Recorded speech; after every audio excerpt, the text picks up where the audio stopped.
Hey guys, Chevy Sergeant here, and today we're going to be focusing back on the 04 Impala SS I picked up for my fiance. This is the supercharger off of that car. If you didn't know already, the engine's out of this car. It had a rod knock when I picked it up. Picked up the car for 450 bucks, so that's to be expected. I knew it had a knock when I bought it. So I actually picked up an NA 3.8 V6, and I'm going to be putting the supercharger and all the top end components and everything else that goes into that on the on the NA 3.8. So in other words, it's called a top swap, because the NA 3.8 has a little bit higher compression than the supercharged 3.8, so you actually make a little bit more power when you put supercharger on it, but you risk detonating it because the internals aren't quite as strong. Anyhow, what we're going to be doing today is cleaning up the supercharger, getting it ready for paint. We're going to be doing something really cool. I've never tried to use this particular engine enamel before, so we're going to give it a shot and go through the whole process, and you're going to see how it comes out same time as I do. So let's get to it. The first thing we're going to be doing is hitting this thing with some gunk engine degreaser, and getting it, just kind of letting it soak there for a minute, letting it loosen everything up. And then I'm going to go ahead and try to scrub it down with either a wire brush or some kind of bristle brush, and just try to get all the gunk loosened up. Gunk, not this gunk, but the gunk on that loosened up, and probably wipe it down with like some cheap microfibers from the Hobo Freight. But so that's the first step. I'm not worried if I get some stuff down in here, because this is open anyway and it's going to have time to dry out, and I need to kind of clean that out in there. So everything that keeps the oil inside the supercharger is sealed up, so there's nothing open in that case. But first step, just get this thing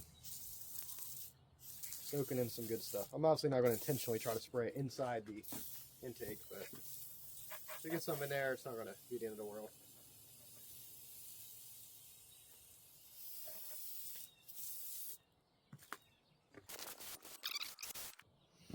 All right, we're going to let that soak for a little bit and come back to it. Okay, it's been a couple minutes here, long enough for me to find my my drill, the little cheap wire brush. I'm actually going to set this to the low speed setting, because we don't need to go crazy. We're not trying to cut through the metal or anything. Anyway, so we're just going to go ahead and just kind of run over this. Important thing to remember when you're doing jobs like this: please wear safety glasses. This stuff gets in your eye, it's not good for you. Wire bristles get in your eye, any of it's not going to be fun. I had a chunk of metal in my eye a couple years back, and wasn't fun to go to the doctor and get that removed. It's pretty bad. So anyway, learned my lesson. Wear your safety glasses, please. So I'm going to take this bolt out.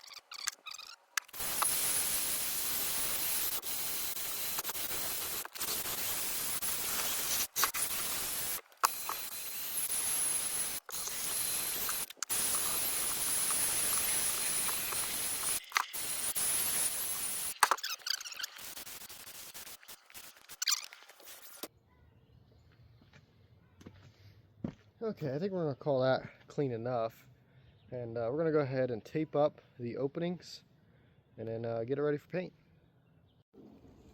Alright, we got this thing all prepped. I taped out the pulley because I don't feel like pulling it off. So, the first step in the process is this metal cast anodized coating. This is the base coat. This is going to give it a brand new looking anodized silver finish. Then the second step, which is what the whole theme of the engine is going to be, is this really cool anodized purple. So this is purple anodized, one-step color effect over chrome and bright metal. So that's why you have to put the silver base down. We're going to see how it comes out. I know it's not going to be super fancy because I'm talking about a cast intake here. But let's go ahead and get this base sprayed, and then we'll go to the purple.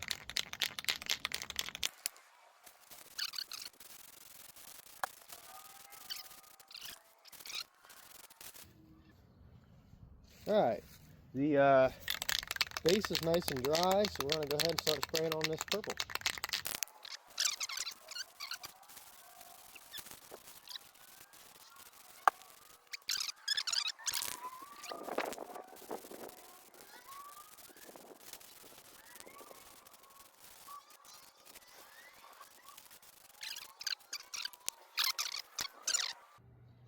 Okay, I'm going to do one more coat on this, and then I think we're going to let it sit until the morning.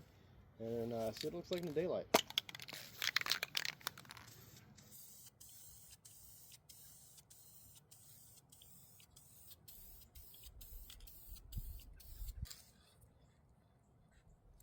It's kind of like some of it doesn't want to stick to some of the silver surfaces, but go ahead and walk around while it's wet here.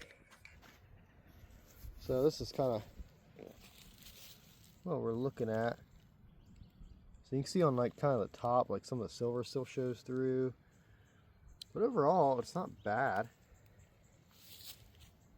I mean, it's pretty slick looking.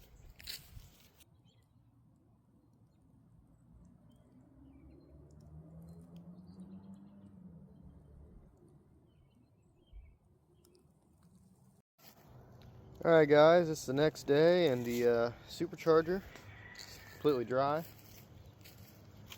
So this is what it looks like in just kind of cloudy weather. You hit it with some light, it's got a really nice sheen to it. It's got some flaws, casting marks, whatever, you know.